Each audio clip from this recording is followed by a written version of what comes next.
సంతానలేమితో బాధపడుతున్నారా? 899 రూపాయలకే fertility assessment package. వివరాలకి సంప్రదించండి.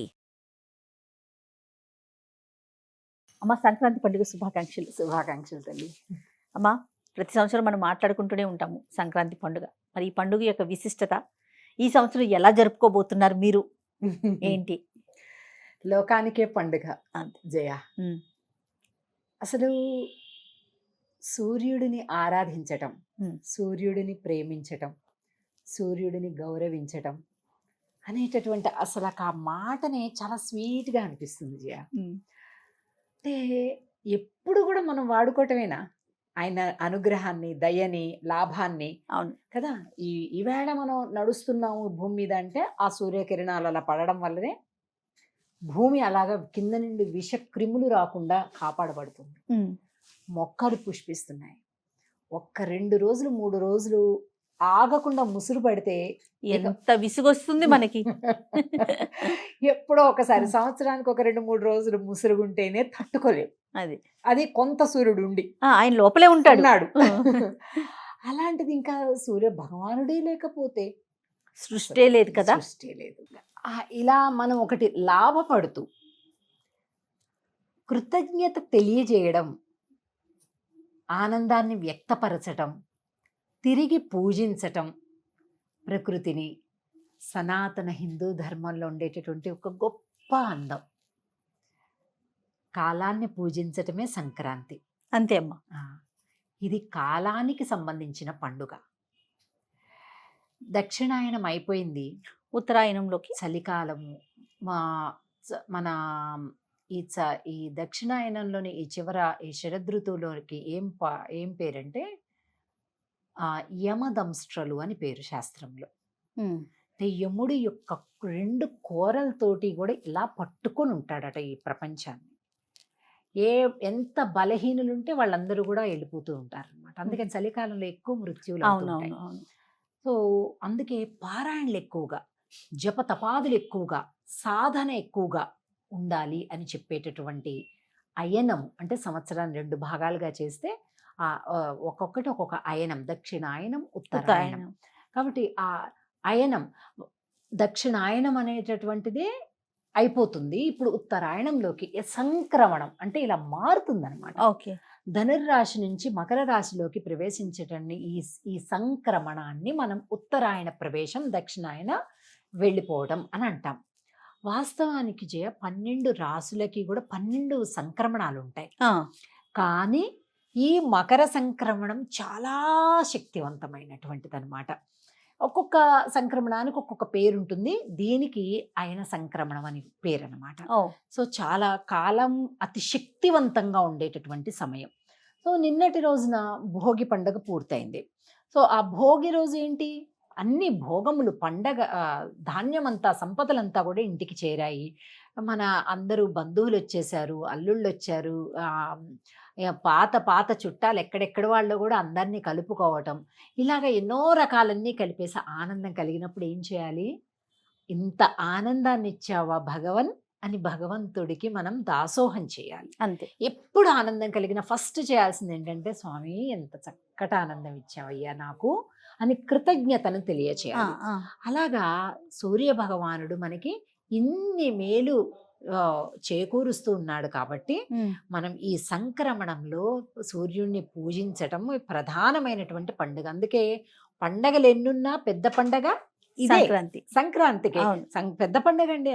అసలు నిజంగా సంక్రాంతి చూడాలంటే జయ, నువ్వు మన భాగ్యనగరంలో చూడాలి, హైదరాబాద్లో చూడాలి. కైట్లు, కైట్లు, గాలిపటాలు పక్కన పెట్టు, అసలు సిటీ నిద్రపోతుంది. కరెక్ట్ అమ్మా. అసలు హైదరాబాద్ అంతా నిద్రపోతుంది. అవును అవును. ఏమిటయ్యా అంటే అందరూ ఊర్లకి గ్రామాలకు వెళ్ళిపోతూ ఉంటారు కదా. గ్రామాలకు వెళ్ళిపోతారు.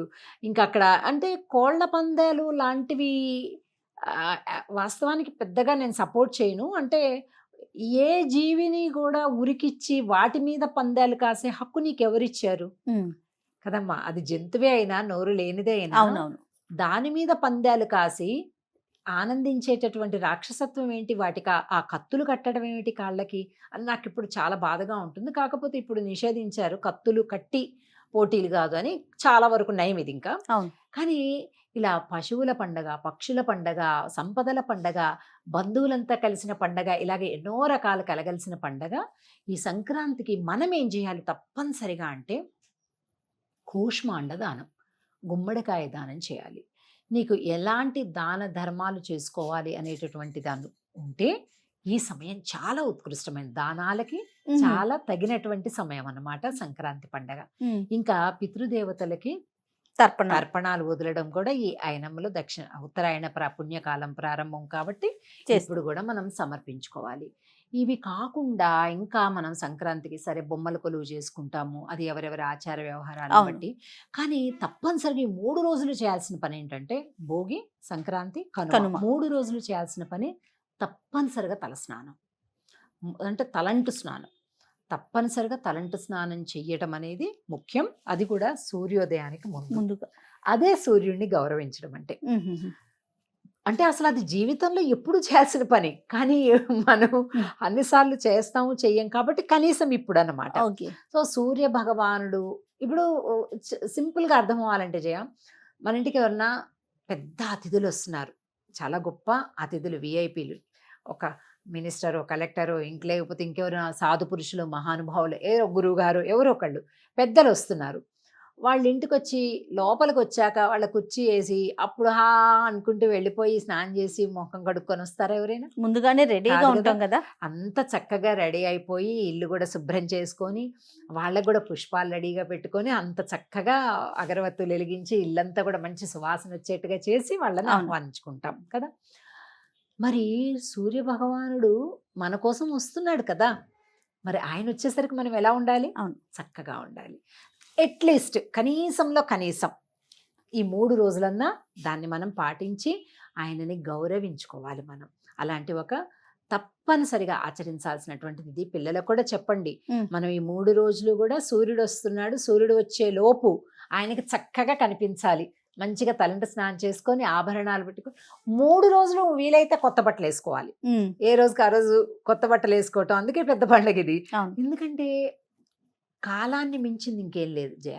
అవునమ్మా. కాబట్టి కాలానికి సంబంధించినటువంటి పండుగ కాబట్టి అంతటి సంబరాలతోటి, తల స్నానాలతోటి, రకరకాలైనటువంటి ఆయా ప్రాంతాలకు అనుగుణంగా వారి అలవాట్లని, ఇదని అదని, నువ్వులు ఉండలు తప్పక తినాలని ఈ సమయంలో అందరికీ పంచుకోవటం కూడా జరుగుతుంది. సో ఇలాంటివన్నిటిని కూడా మనం చేసుకోవటమే సంక్రమణం, సంక్రాంతి పండుగ. ఈ సంక్రాంతి పండుగలో ఇంకా మనం తప్పకుండా చేయాల్సినటువంటి విధి విధానాలు ఏంటున్నాయి అంటే సూర్యుడికి అర్ఘ్యం సమర్పించడం. ఇది పిల్లలకి నేర్పించాలి తప్పనిసరిగా. ఎందుకంటే మన ఆచార వ్యవహారాలను మనం ఏదో వాళ్ళేదో ఇంగ్లీష్ చదువుకుంటున్నారు, పోనీలే మన పని మనం చేసుకుందాంలే, పిల్లలు ఏం చేస్తారులే అనేటటువంటి ఆ ఎగ్జంప్షన్స్ ఏవైతే ఉన్నాయో అది మన భవిష్యత్తుని, మన పిల్లల భవిష్యత్తుని పాడు చేస్తుంది. అవును. కేవలం సంక్రాంతి అంటే కొత్త సినిమాలు రిలీజ్ అవుతాయి, కొత్త సినిమా చూడడం, లేకపోతే కాసేపు ఆటలు పాటలు చూడడం, అది కాదు పండగ అంటే. మనము సూర్యోదయం ముందు స్నానం చేయటం, మనం కొత్త బట్టలు కట్టుకోవటం, మనం సూర్యుడికి వెళ్ళి చూసి నమస్కరించి జలాన్ని తీసుకొని సూర్యుడికి అర్ఘ్యం ఇవ్వాలి. దానికే మంత్రాలక్కర్లా, శాస్త్రం అక్కర్లేదు.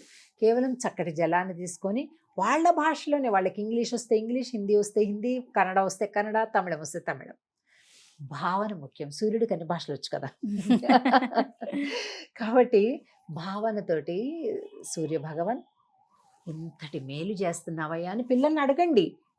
ఏంటి what are the benefits we're getting from sun అని అడగండి, వాళ్ళు చెప్తారు. అప్పుడు వాళ్ళు ఆలోచిస్తారు. ఏం మెకానికల్గా ఆయన ఏదో ఉన్నాడు మనం ఏదో ఉన్నాం కాదు. ఏంటి బెనిఫిట్స్ ఆయన నుంచి మనకు అందేది? మొక్కలకి ఏం బెనిఫిట్స్, లేకపోతే సాయిల్కి, ఎర్త్కి ఏం బెనిఫిట్, నీ ఆరోగ్యానికి ఏం బెనిఫిట్, ఇట్లాగా అడుగుతుంటే వాళ్ళు దాని గురించి ఆలోచించడం ప్రారంభిస్తారు. అవును. కనీసం మనం ఈ సంక్రాంతి రోజు పిల్లలకి గాలిపటాలతో పాటుగా ఇది కూడా తప్పనిసరిగా తెలియజేయటం, ఆలోచింపజేయటం అనేది ముఖ్యం అనుకుంటున్నాను జయ. తప్పకుండా. ఇంకా గంగిరెద్దుల్ని ఎలా మనం ఆ వృషభ రాజం, నందీశ్వరుడు ఎలాగా, అవి ఇలాగా ఏది చూస్తే అది పిల్లలకి మనం తప్పకుండా తెలియచేస్తుంటే మనం ఒకసారి తలుచుకున్నట్లుగా ఉంటుంది, పిల్లలకి తెలిపినట్లుగా ఉంటుంది జయ. తప్పకుండా. అంతేనమ్మా? అంతే. ఇంకేమన్నా సందేహాలు ఉన్నాయా జయ? ఏం లేవమ్మా, చాలా పూర్తిగా వివరంగా చెప్పారు. మరొక్కసారి సంక్రాంతి శుభాకాంక్షలు. మంచి తల్లి. జై శ్రీకృష్ణ. జై శ్రీకృష్ణ.